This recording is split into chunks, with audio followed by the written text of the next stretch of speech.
Então vamos lá, nossa palestra de hoje, que a gente costuma dizer aqui, chamar de diálogo consciencial, né? Porque a gente precisa fazer esse diálogo consciencial conosco mesmos, né? Internamente. Então, as palavras que estão sendo ditas aqui, as reflexões que estão sendo ditas aqui, não são verdades, não trabalhamos com verdades. Nós trabalhamos com reflexões. A gente precisa se unir para pensar sobre as verdades, para buscar essas verdades juntos, congregados, né? Nessa corrente aqui que é uma só. Então hoje nós vamos falar sobre os pontos cegos em nossas crenças religiosas. Então tem muitos pontos cegos que a gente traz às vezes muito lá da antiguidade, do nosso sistema de crenças que é meio contraditório às vezes, e muito às vezes imaturo, até infantil, né? De uma época lá da reminiscência. Então, por exemplo, todas as passagens, os itãs, as mitologias dos orixás tem muita simbologia por trás, não é ao pé da letra, né? Quando a gente lê um itã lá, para quem conhece um pouquinho da história dos orixás, pega falando que um determinado orixá comeu a orelha do outro, um determinado orixá brigou com o outro. Isso tem uma simbologia, a gente precisa entender a parte mais esotérica, mais profunda e mais iniciática, né? E a gente tem que ter muito cuidado para não humanizar os orixás, porque é a gente que tem que se divinizar. E até humanizar, a gente ainda compreende a humanização dos orixás, para a gente entender a simbologia. Agora, desumanizar os orixás, aí a gente já pulou um abismo, né, gente? Porque são divindades, né? A gente chama de Deus, mas não é o Deus Olorum da Umbanda, que a gente acredita num Deus único. Umbanda é cristã e ela acredita num Deus único. Porém, abaixo de Deus tem os orixás, né? A gente poderia fazer uma comparação, só para fins de entendimento e ilustração, que são os grandes arcanjos e anjos aí na nossa Umbanda, a gente chamaria de orixás. Há quem diga que orixás são apenas energias e há quem diga que orixás são espíritos inteligentes. Aqui no Celuz, na nossa doutrina, não somos donos da verdade, mas a gente crê que pode tanto ser um espírito quanto pode ser energia. Aí a gente vai trabalhar. Por quê? Atrás de toda causa inteligente tem que ter um ser inteligente. E esse ser inteligente só pode ser um espírito. Seja um espírito universal, seja um espírito divino, e nós, espíritos aqui ainda falíveis, né? Ainda imperfeitos, que estamos aqui na evolução. Como nós acreditamos nesse mundo de evolução, um dia chegaremos a Cristo, né? Chegaremos a essas divindades também. Então vamos falar aqui um pouquinho sobre diversos temas. Vamos falar um pouquinho da ressurreição. Existe, não existe? O que é a ressurreição? Ou em reencarnação? Ou existe os dois e a gente precisa entender? Vamos falar um pouquinho também da evolução, dessa questão da criação dos anjos ou dos orixás. Por que será que Deus criou eles perfeitos e criou a gente imperfeito? Será que foi assim mesmo? Vamos pensar sobre esses pontos cegos aí das nossas crenças religiosas. Começando por um princípio muito básico do que a gente faz na Umbanda, que é o trabalho de frente aqui da Umbanda, é o carro-chefe da Umbanda. Somos auxiliados por espíritos? Somos auxiliados por espíritos familiares? Por exemplo, meu pai é desencarnado. Será que meu pai hoje está me auxiliando a minha família? Será que ele pode, não pode? Tem condição, não tem condição? Primeira coisa, gente. Se acreditamos que nós somos obsediados e nós somos influenciados, por que nós não acreditamos que nós somos também amparados, cuidados, protegidos e orientados por esses espíritos familiares? Tem os nossos guias de Umbanda. O que a gente chama de espíritos familiares, gente? São espíritos da nossa família, que foi consanguínea, né? Tem uma ancestralidade ali mais próxima, e são os nossos antepassados às vezes, meu avô, meu bisavô, e eles continuam ajudando a minha família a evoluir. Para que, quem sabe, né, eles prepararem esse seio familiar, para que quando eles voltem, essa família esteja melhor um pouco. Então, o que a gente tem que ter na nossa mente? A gente fala muito de ancestralidade, né? Dos nossos antepassados. A gente tem que entender que a gente é um ponto-chave de evolução dos nossos antepassados. Assim como eles também são ponto-chave da nossa evolução. Quando a gente precisa buscar a nossa bagagem espiritual, religiosa e espiritual principalmente, a gente vai, primeiro, o nosso contato tinha que ser com os nossos ancestrais, com os nossos antepassados. Sabe por quê? Nós temos uma ligação muito sintônica, muito afinizada pelos laços consanguíneos que já nos envolveram. Faz ou não faz diferença, gente? A gente nascer na mesma família. Quem é mais fácil a gente amar? Da família ou de fora? E aí a gente acaba se perdendo nessa caminhada aí de amar, né? Porque se tem uma pessoa que é um criminoso lá fora e não é da minha família, eu quero a justiça de Xangô 100% para ele, né? Mas se é da minha família, aí eu quero a misericórdia de Oxalá, né? Olha como o nosso amor, ele é dosado, dependendo da distância, da relação que a gente tem com essa pessoa, com esse criminoso, com essa pessoa que errou, né? Então a gente tem que ter cuidado. Então assim, é bom, eu queria que a gente frisasse nesse ponto, que os nossos antepassados, do mesmo jeito que eles precisam de nós para continuar a evolução deles, porque nós somos ponto de inflexão da luz, de novas compreensões. Vou dar um exemplo aqui mais claro também. Por exemplo, meu bisavô, vocês concordam que ele viveu numa época, muitas gerações atrás? Tem coisas dessa época que ele vai entender através de mim, vocês concordam? Através de mim, porque eu estou aqui agora, o fogo consciencial agora está aqui. Então, através de mim, eles conseguem viver um pouquinho essa realidade material odierna, atual, de hoje. Mas como é que a gente vai buscar toda a espiritualidade que eles já desenvolveram, tudo que acontece no mundo astral, tudo que eles estão fazendo lá, quando eu me conecto com eles? Aí eu consigo também buscar toda essa bagagem espiritual. Por que eles estão mais despertos? Porque a carne é o véu da ilusão, né? O véu da cegueira. Então a gente está mais aterrado, a gente tem mais dificuldade de entender muitas coisas espirituais. E aqui essa reunião é para isso, para a gente despertar. Então, se acreditamos que somos obsediados, também precisamos entender que nós somos orientados, nós somos ajudados e somos amparados também. E é exatamente isso que os guias de Umbanda fazem. Quando eles incorporam no médium, quando eles intuem um médium, né? Eu penso, gente, que com a evolução da nossa espiritualidade, da nossa religiosidade, vai chegar um dia que os guias não vão precisar incorporar. Porque nós vamos ter uma sintonia tão fina com cada um deles, cada um de nós vai desenvolver, e vai passar a sutilidade da mediunidade. Ela vai ser menos física e cada vez mais sutil e mais espiritual. Mas para isso, a gente tem que estar preparado. Emocionalmente, mentalmente e fisiologicamente. E aí a gente vê outro ponto aqui. Mediunidade, gente, ela é fisiológica. Por que tem médios que vêm com a ostensividade de incorporação e tem outros que não? Porque segundo o livro dos médios, enfim, toda a literatura espírita, todos nós, 100% dos seres, são médios. Todos são médios. Agora, alguns vêm com ostensividade de incorporação, outros vêm com a intuição mais apurada, outros vêm com claroaudiência, clarividência e outras formas. Gente, quando uma pessoa compõe um ponto de Umbanda, quando ele ancora, quando ele recebe um ponto de Umbanda, isso é mediunidade. Ele não está incorporado para receber o ponto. Isso é mediunidade. O que é mediunidade? É você ser um medianeiro. O que é ser medianeiro? É ser um intermediário entre o plano espiritual e o plano material. Quem aqui não tem relação com o mundo espiritual? Isso é possível? Não é possível. Todos nós temos. Agora, quem tem consciência disso? Quem sabe utilizar esse instrumento, essa mediunidade? Então, a mediunidade ela é fisiológica antes. O médium, quando ele vai encarnar, ele vem com as glândulas, com os órgãos preparados, inclusive a quantidade de fluido vital. Um exemplo, um médium de cura, ele vem com uma carga de fluido vital muito maior do que um outro médium que não é de cura. Ele precisa ter mais fluido vital para conseguir doar e curar. Já o médium de intuição, as glândulas dele vêm preparadas, principalmente a pineal ali, para fazer a captação. O médium de incorporação, todos os chakras dele vêm preparados para ele conseguir os guias, os orixás fazerem um acoplamento, senão ele não incorpora. É por isso que nem todo mundo tem todas as ostensividades, todas as faculdades mediúnicas ostensivas, mas mediunidade todos nós temos. Por quê? Pelo princípio de que somos espíritos. Só estamos na carne, mas nós somos espíritos, e os espíritos se comunicam de espírito para espírito, não é de espírito para carne. É de espírito para espírito, é de espírito para alma, é de alma para alma. Então todos nós podemos fazer essa comunicação.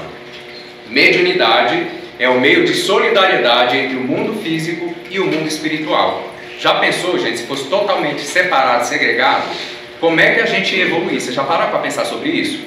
Quando o inventor, ele intui um invento, adivinhem quem foi que intuiu para ele? Espíritos. Aqui na Terra a gente não cria nada, é criado tudo no mundo espiritual. Aqui é só um reflexo das criações espirituais. Então alguém tem que materializar essa invenção que já existe do lado de lá. Quando alguém inventa alguma coisa aqui, na verdade ele não inventou, ele foi inspirado, ele foi intuído a estudar, a seguir aquilo ali, e a espiritualidade vai passando para ele. Então aqui, gente, esse mundo material aqui, ele é apenas um reflexo dos mundos verdadeiros, que são os mundos espirituais. Então, mediunidade é esse meio de solidariedade aí. Quem aqui conseguiria ser feliz sabendo que um ente amado está no inferno eterno? Falando um pouquinho de novo dessa interação espiritual, dessa solidariedade, desse auxílio espiritual que a gente tem. Uma vez eu conversando com um irmão evangélico, numa empresa que eu trabalhei há muitos anos atrás, e ele era evangélico, ele detestava espírito. Ele falava que chegava perto do espírita, nem sabia ele que eu era, né? Mas ele chegava perto do espírito, ele se sentia mal, sentia que era um demônio, aqueles dias assim. Só que aí a gente começou a se conhecer, começou a se conversar e todo mundo sabia que eu era espírita, né? Na época eu ainda não era um bandista, eu era kardecista. E aí o que aconteceu? Um dia ele ficou sabendo, depois que a gente já tinha uma amizade.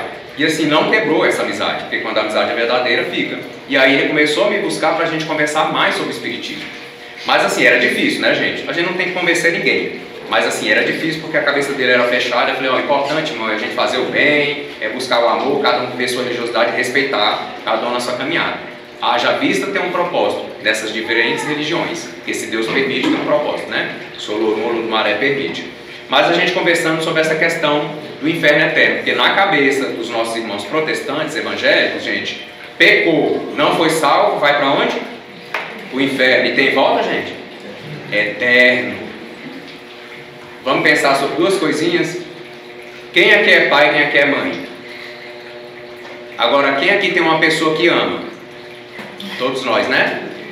Tá, vamos supor que essa pessoa que você ama fez alguma coisa errada aí dentro das leis divinas. Segundo a justiça de alguns irmãos de algumas religiões, ele vai para onde? O inferno.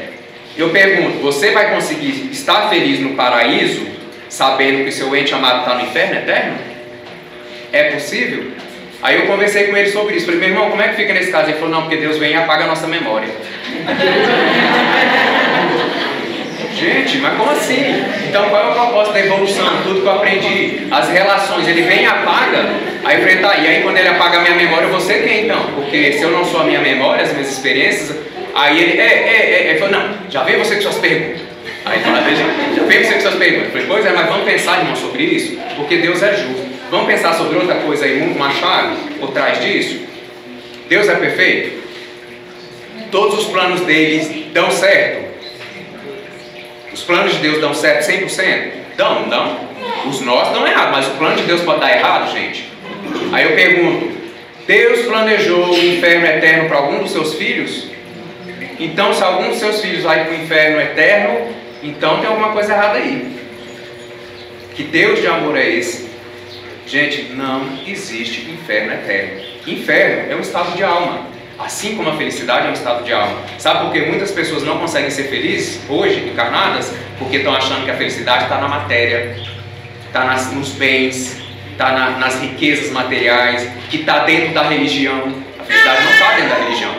A religião era um caminho para me ensinar ou entender que a felicidade é um estado de alma. E aí eu dependo menos das coisas materiais para ser feliz, porque o meu estado já é de felicidade. E eu compreendo que a vida é transitória, a vida oscila, e que essas coisas não vão determinar se eu sou feliz ou infeliz. Ainda estamos exercitando, né? Não é fácil, mas a gente está aprendendo. Mas se o plano de Deus, gente, é indefectível, não tem como dar errado, então nenhum filho dele pode ir para o inferno. Agora, cada um segundo as suas obras, certo? Então vem a lei de karma e a gente vai ter que sim, pela lei da dor, do sofrimento, aí nos reajustar. E vem nosso Pai Xangô, com a sua justiça na balança do equilíbrio, né? Como é que tá? Seu coração está mais pesado do que uma pluma, então tem coisa para você reajustar. Volta para a carne para você aprender, porque é na carne que a gente reajusta, né? Aí eu pergunto para vocês, estamos preparados para aprender só pela lei de amor? Não, né? E aonde que a gente sente dor? Na carne. Então a gente precisa reencarnar. Enquanto a gente não entender, a gente vai precisar continuar com os ciclos reencarnatórios. Então, existe inferno eterno? Não. Tudo é uma má interpretação. Cremos em um Deus de amor, em um Deus de misericórdia, que dá sempre uma oportunidade para que nós nos salvemos. Com auxílio dos pretos velhos, das pretas velhas, dos caboclos, das caboclas, dos exus, pombagiras, ciganos, malandros, todos os seres de luz que estão abnegadamente aqui se mostrando, incorporando, intuindo para nos auxiliar. Dizer que um filho de Deus poderia ir para o inferno eterno é o mesmo que dizer que os planos de Deus deram errado, a não ser que ele tenha criado alguém para sofrer eternamente, e a gente sabe que isso não aconteceu. Outra perguntinha aqui, gente, uma vida é suficiente para irmos de ser humano a um anjo, a um arcanjo? Tem como? A gente aprende tudo de geografia numa vida? A gente aprende tudo da nossa personalidade numa vida? Gente, como que a gente vai de ser humano a um anjo? A gente precisa reencarnar muitas e muitas vezes. São milênios, gente, são milênios. né? E assim a gente vai depurando, burilando, autoconhecimento e reforma íntima, e assim a gente vai se melhorando. O espírito é eterno, a carne é somente uma roupa do espírito. O que a gente faz com a roupa? A gente usa ela eternamente ou a gente troca? A gente vai trocando. A gente é a nossa roupa? Mas tem muita gente confundindo a nossa individualidade espiritual com o nosso corpo carnal, não tem? Muita gente está tão conectada com o corpo material que esquece que a gente não é o corpo. Eu acho que aquele filme Avatar, todo mundo já conheceu, ele explica isso de uma forma muito mágica, assim, muito maravilhosa mesmo, assim, né? Era aquela questão de que os humanos conseguem fazer uma transmissão assim do pensamento, da consciência para habitar um corpo daqueles seres lá de Avatar, lá, né? Os avatares lá. Eu acho fantástico isso, tem uma simbologia. A gente tem que começar a entender. Esses filmes de ficção, gente, se a gente olhar com um olhar esotérico com S, ou com um olhar de que tem alguma simbologia, a gente começa a compreender muita coisa. Eu lembro que tem aquele filme do Thor também, ó, trazendo umas coisinhas. Gente, tem cultura aí atrás desse filme, tem ensinamento.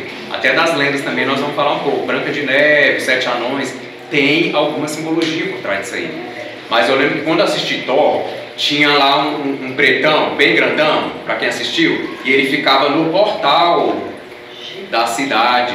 O que os Exus fazem, gente? Ficam nos portais, nas encruzilhadas interdimensionais, nos portais interdimensionais. Eles são os guardiões das portas. Por que os Exus trabalham fora do terreiro, do salão, guardando a entrada, a saída?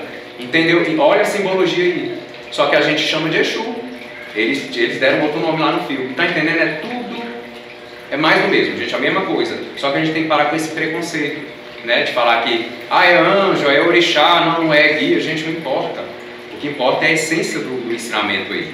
Para outro tema aqui, por que aqui, nesse plano terreno, terrestre, material, é o vale de lágrimas? Por que aqui é o vale de lágrimas, é o vale de sofrimento? Porque, gente, aqui, como a gente ainda não aprendeu a caminhar pela lei de amor, só do amor, a gente precisa da lei do rigor, né? Nosso pai chamou ali aquela lei justa. Então, se a gente analisar, o que sensibiliza a nossa alma para a gente parar de fazer coisa errada? É ou não é a dor e o sofrimento?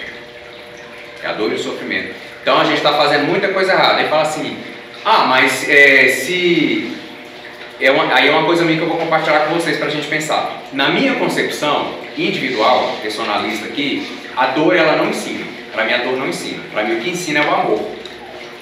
Nas minhas reflexões eu vim entendendo aí que a dor ela serve para sensibilizar, para refrear. Sabe por que eu falo que a dor não ensina? Porque se ela ensinasse, todo mundo já tinha aprendido tudo nesse mundo, não tinha não? Porque quem aqui não sofre? Aí eu vou dar um exemplo aqui, a gente fez uma coisinha errada, a gente sofre. Nunca mais a gente vai fazer aquela coisa errada? Ou a gente vai fazer várias vezes aquela coisa errada? Vai. Aí a gente sofre de novo. A gente vai parar de fazer a coisa errada, a gente vai continuar fazendo. Quando a gente despertar para o quê que a gente vai aprender? Para o amor. Então, no meu entendimento, a dor e o sofrimento, elas não são as verdadeiras professoras. Elas são as verdadeiras preparadoras para que o amor como professor, ele venha e ensine para a gente. Os ensinamentos do bem, da luz, do amor e tal. Não tem problema. Quem entende que a dor é uma professora, não tem problema. Eu estou botando aqui um outro ponto de reflexão. Né? Então, para mim, a dor ela vem para sensibilizar a alma, para tirar a gente daquele caminho da escuridão, porque a gente vai caminhando para a escuridão. Se a dor não vier refrear um pouco, a gente não para, aí a dor vai refreando, vai refreando, e aí a gente vai resistindo aí ao aprendizado. Quando a gente começa a sentir algum amor, aí vem o senso de arrependimento, aí a gente começa a olhar para a luz, aí a luz começa a nos banhar. Quem é que traz o conhecimento, gente? É a sombra ou é a luz? A luz, né? Então, olha só, quando eu começo a entrar em contato com o amor, com os ensinamentos, a luz começa a me iluminar. E essa iluminação é o conhecimento. O conhecimento é a consciência. Por isso que a gente fala, o conhecimento, a verdade liberta. O processo da dor e sofrimento como refreador. A consciência só acusa quem já tem discernimento, gente, karma. Tem uma palestra no nosso canal que a gente foi intuído assim, eu achei muito, muito fantástico, porque era uma coisa que eu falava e eu tenho certeza que muitos dos irmãos e das irmãs aqui também falam. Por que as pessoas que vivem no mal não sofrem quem está no bem? Parece que o bem só vem para quem está... O sofrimento só vem para quem está no bem. Não é? Quem já pensou isso? Por que esses traficantes, essas pessoas que estão no erro profundo, estragando vida, matando gente, por que eles não estão sofrendo tanto assim? Gente, insensibilidade. Eles vivem mais como animais do que como seres humanos. Quem é que sente mais? Quem é que tem mais sentimento? Quem é que tem mais sensibilidade? O ser humano ou o ser animal? Quem está mais próximo da desumanidade, gente, encara as dores da vida de outra forma. A gente, por ter mais sensibilidade, a gente sente mais. Vou dar um exemplo aqui. Imagine 2 copos de água. Um copo de água está com água limpa, bem limpinha, e a gente coloca uma pedrinha lá dentro. Vai ser fácil enxergar essa pedra, não vai? A gente percebe, não percebe essa pedra lá? E se a gente botar um copo de água meio sujo, e a gente botar essa mesma pedrinha lá dentro, a gente vai enxergar essa pedrinha do mesmo jeito? Fazendo só uma ilustração, essa alma de alguns irmãos que ainda estão no erro. Então, essas dores que na gente a gente enxerga muito, essa consciência, essa pedrinha que está lá dentro, não causa tanto desconforto para eles, mas para a gente já causa. Então o mal que a gente vê acontecendo no mundo já causa mais desconforto para a gente do que para essas pessoas, né? Então a gente começa a analisar sobre um outro viés. Não é que as pessoas boas sofrem mais, é que as pessoas boas são mais sensíveis. Mas no momento correto, se a gente acredita em Deus, em Olodum justo, no Oxalá justo, em Xangô, o Pai da Justiça, ninguém vai passar incólume, ileso pelas leis. Então a gente achar que quem faz errado vive melhor que quem faz certo, porque quem faz certo sofre mais, gente, é a gente renegar a justiça divina. A gente tem que entender o seguinte, que a gente sente mais porque a gente tem mais sensibilidade. Então a gente sente mais as dores do mundo, que também é para nos despertar mais, para nos chamar mais atenção.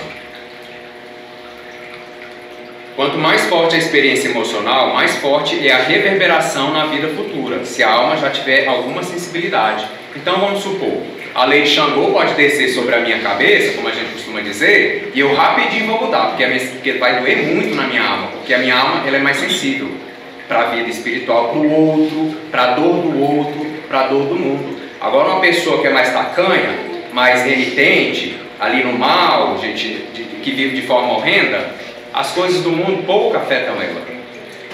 O mal no mundo não afeta ela, inclusive muitas vezes ela é a causa do mal no mundo. O que o Cristo Oxalá falou? A desgraça existe, mas ai daquele que for causa dessa desgraça, não é assim?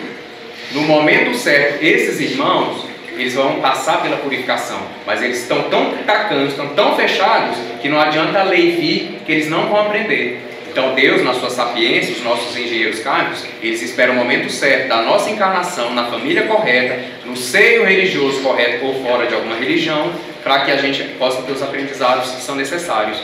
Aí vem aquela passagem também, não existe nenhuma cruz mais pesada do que a gente possa carregar.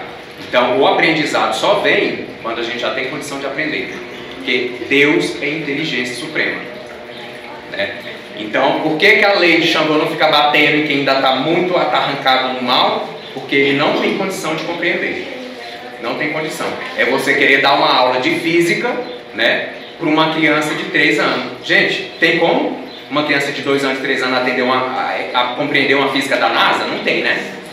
Aí, em quem que Deus vai aplicar essa física da NASA? Nos espíritos que são mais sensíveis, que têm mais inteligência e conseguem compreender essas leis. Podemos reencarnar em animais? Essa é boa, o que vocês acham? Peguei e fiz errado, vou encarnar numa lesma. No inseto. Não é nem no animal, não, é no inseto. Meu filho, que você pegou demais, vai vir numa lesma. Tem religião que acredita que a gente pode encarnar em animais, principalmente as hindus da Índia, né? Aí eu vou fazer um breve relato aqui. Por que eles acreditam, gente? O povo da Índia, eles foram um dos primeiros povos a habitar a Terra, né? Depois dos chineses, enfim, depois do povo da Lemúria, a gente não vai entrar nesse contexto não. Mas eles vieram degredados de outro planeta. Quando eles vieram lá do outro planeta, eu até toquei nesse assunto na outra palestra, mas eu vou dar um retoque aqui. Quando eles estavam lá no outro planeta, o outro planeta era mais evoluído, mas eles estavam pecando contra a lei, pecando contra a divindade, pecando contra a boa moral. E aí o Cristo Oxalá, junto com o Cristo lá daquele planeta, falou o seguinte: esses irmãos que não estão querendo progredir nesse planeta, que está indo para o caminho da regeneração igual nós estamos indo hoje, falou assim: então, meus irmãos, vamos separar os bodes das ovelhas, né? Já ouviram falar disso?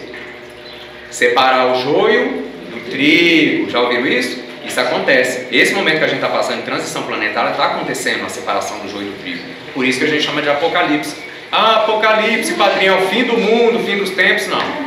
É a renovação, é o desvelar, o levantar dos véus. Porque quem herdará a terra? Os de boa vontade, né? As boas almas, os bons espíritos. Então o que é que a gente compreende? Quando aqueles espíritos não queriam entender a lei da evolução lá, eles foram degradados para cá. Agora vamos pensar, eles estavam em corpos já humanos, eles estavam com sabedoria, já tinha uma tecnologia muito evoluída e tiveram que encarnar em corpos de quase macacos. Olha o que eles trouxeram. Meu Deus, eu era humano, tive que encarnar em corpo de animal. Aí eles trouxeram essa crença que podia. Aí eles acreditam que os seres... Aí por que eles não comem carne de vaca lá, gente? Porque para eles, as divindades encarnam em corpos de vaca. Então não pode matar uma vaca porque vaca é sagrada. Não em toda a Índia, mas na maior parte da Índia. Entende que ficou isso no ideário mental deles. E eles não conseguem se desvincular disso. Gente, a nossa alma, ela não cabe dentro de um corpo de animal. Os nossos chakras, eles não encaixam nos chakras dos animais, que são completamente diferentes. Vou dar um exemplo aqui. Tem como colocar o motor de um Concorde, de um avião, de um Air Boeing, num Fusca? Tem como, gente?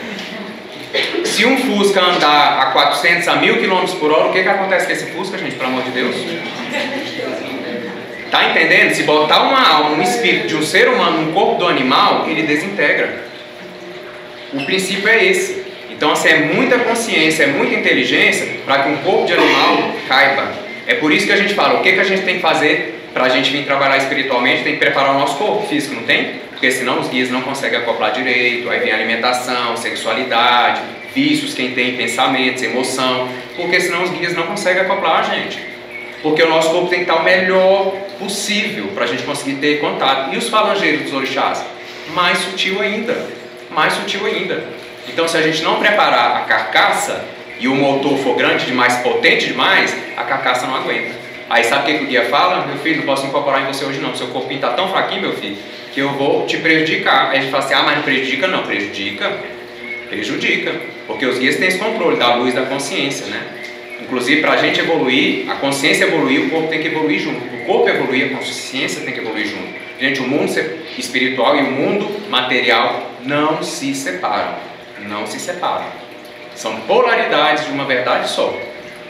Uma realidade só. É uma realidade que se divide em duas para a gente entender. Espiritual e material. Então, podemos reencarnar em animais? Jamais. Aí vem essa questão dos indianos, só para dar uma pincelada. As deficiências físicas estão dentro da lei e são suficientes para o processo de reajuste. Então, se eu fizer muita coisa errada, eu não vou vir como animal para reajustar. Eu vou vir com enfermidades, eu vou vir com doenças que vão ser efeitos das causas das decisões que eu tomei. Toda ação gera uma reação. Toda decisão minha tem uma consequência. Se for uma decisão boa, vai ser uma consequência boa. Se não for, vai ser uma consequência ruim.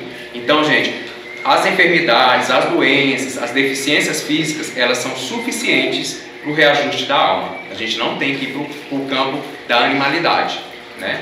Se bem que tem uns irmãos aí humanos, né, que ficam mais parecidos como bicho, né, do que como seres humanos em si. Mas o corpo é de humano, e é esse que conta. Evolucionismo, a teoria da evolução. Se evoluímos do macaco, vamos pegar a teoria evolucionista, gente, para quem não acredita em Deus. Se nós evoluímos do macaco, por que os macacos não continuam virando gente? Por que parou? O que aconteceu? Porque se a gente veio dos macacos, os macacos tinham que continuar evoluindo, gente. E já faz muitos milhões de anos aí que os macacos não estão virando mais ser humano, né? Já ouviram falar do elo perdido? Quando que o macaco passa a virar ser humano? É no plano espiritual. Se vocês analisarem cientificamente, 98% do nosso DNA, dos genes do macaco ali, do chimpanzé, é parecido com o ser humano. 98%. Sabe onde está esses 2%? Quando essa alma desse macaco, junto com outros seres, recebe o sopro. Já ouviram falar dos textos sagrados? O sopro da consciência. Esse sopro da consciência é no mundo espiritual. E aí essa alma se torna a ser uma alma humana. Aí ela começa a encarnar em planetas primitivos para começar a caminhada consciencial. Porque ela já começa... Você vê que o macaco olha diferente pra gente, gente? Não é igual um olhar de outros bichos. Até o cachorro já olha diferente pra gente. A gente já consegue sentir emoção, sentimento ali. São ensaios. Mas realmente eles só vão sentir emoção, só vão ter consciência como a gente tem, pensamento contínuo. Os macacos já começam a ter pensamento contínuo, os outros animais não têm. Então a percepção deles de consciência, de sofrimento, de dor, de aprendizado, de eu, é completamente diferente. Mas eles também estão evoluindo. Então esse elo perdido, por que os grandes cientistas, a gente já vê muitos vídeos aí falando, ou muitos filmes falando, que eles estão em busca do elo perdido. Não encontram, porque não está no plano terreno, está lá. Então a alma, quando chega no estado de animalidade aqui, mais próximo aqui de receber o sopro da consciência, eles são levados para outros planos de evolução, e lá eles recebem o sopro da consciência. E aí eles começam a encarnar como índios, mas não nossos índios agora, mas os índios lá da primitividade, os aborígenes, aqueles povos mais primitivos, para eles começarem a se adequar a um corpo com uma estrutura diferente, com os chakras, para começar a desenvolver os chakras e tudo mais. Elo perdido fica em outros orbes. E o elo perdido, o que é isso? É esse nexo causal, gente, entre o momento que essa alma está saindo da animalidade para se tornar humanoide. É esse o elo perdido, não se dá aqui. Para a gente encerrar, ressurreição vezes reencarnação. Gente, a gente precisa desmistificar. Ressurreição, ela existe. A gente ressurge. Então a ressurreição é uma verdade, mas a ressurreição não é do corpo, é da alma. A ressurreição é da alma. Do corpo é reencarnação. Então quando tem aquela passagem dos textos sagrados também que fala que Jesus Cristo morreu, foi crucificado na cruz, morreu, ressuscitou ao terceiro dia. É uma simbologia. Mas São Tomé foi lá e tocou nas feridas dele. Ele era carne. Gente, ele estava materializado. Vamos buscar estudar sobre materialização. Ela é possível. Espíritos de boa evolução, eles conseguem se materializar e se tornam palpáveis, visíveis e palpáveis. Dizem que a aura do Chico Xavier cheirava rosas. Rosa, gente, é uma essência... ele trazia da espiritualidade ali, ele passava rosa nele? Não, ele estava com rosa na mão? Não estava, mas ele exalava o perfume das rosas. Então, olha a interação entre os mundos. A gente precisa entender que a ressurreição, ela é da alma. Então, quando a gente vai ter a ressurreição da nossa alma? Quando a gente sair dos ciclos reencarnatórios. Aí a gente vai falar que a gente... eu passei pela ressurreição. Então, eu saí desse ciclo de dor e sofrimento. E o reencarne é enquanto a gente está ligado a esse ciclo de dor e sofrimento aos reencarnes, ao ciclo de Sansara, alguns chamam assim. As teorias mais orientais. Então, enquanto eu tenho que aprender, eu tenho que reencarnar. E aí, vamos pegar outro exemplo. Vamos supor que a gente fosse passar pela ressurreição e ia voltar pelo mesmo corpo, porque eles falam que é isso, gente? O que é ressurreição? A gente voltar pelo mesmo corpo, com o mesmo corpo, não é? Quantos corpos eu já tive? Diversos. Tá, padre, mas a pessoa que acredita na ressurreição, ela não acredita na reencarnação. Então, é uma vida só, tá bom, vamos para uma vida só. Eu desencarnei, não foi?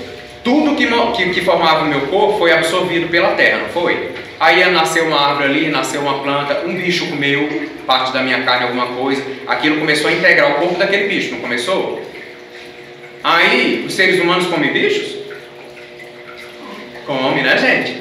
Então, aquilo que era do ser humano, um bicho comeu. Aí o ser humano comeu o bicho, aquilo passou a ser da parte do corpo do ser humano. O que eu quero que vocês entendem? Quando a gente tiver que voltar para o mesmo corpo, os outros irmãos vão ter que desencarnar, porque já tem um pouco da gente no outro, já tem um pouco do outro na gente, porque a matéria é do mundo, não é da alma. Lavoisier, na vida, nada se cria, nada se perde, tudo se transforma. A matéria só se transforma. Nada se cria, nada se perde, tudo se transforma. Então esse corpo que eu estou habitando aqui, sinto muito em lembrar vocês, o corpo que vocês também estão habitando já foi de outros irmãos. Alguma partezinha dele já fez parte de um animal, já fez parte de uma árvore, porque os elementos da terra são os mesmos. E aí vai para os reinos de nossa mamãe Nanã. Nossa mamãe Nanã purifica, traz a pureza de novo e dá um novo corpo para um novo ser. e assim a gente vai brincando com esses corpos aqui. Na natureza nada se perde, nada se cria, tudo se transforma, inclusive a alma. Então é isso, gente. Ressurreição é da alma, reencarnação é do corpo. Nós estamos aqui para evoluir. A dor, podem alguns dizer que ela é uma professora, eu entendo a dor como uma refreadora, ela prepara a gente para a sala de aula. Eu acho que a dor é a grande palestra consciencial. E aí quando a gente está pronto para ir para a sala de aula, do aprendizado, da tomada de consciência, a gente começa a se relacionar com o amor.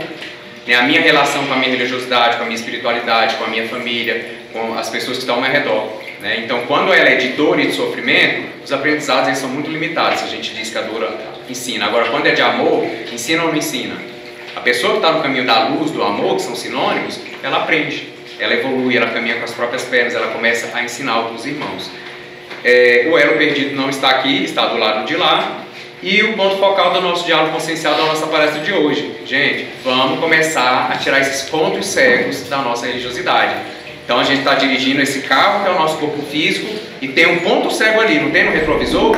A gente tem que fazer um movimento, a gente tem que buscar, porque senão, se a gente ficar naquele ponto cego, pode gerar um acidente, no nosso percurso, na nossa trajetória.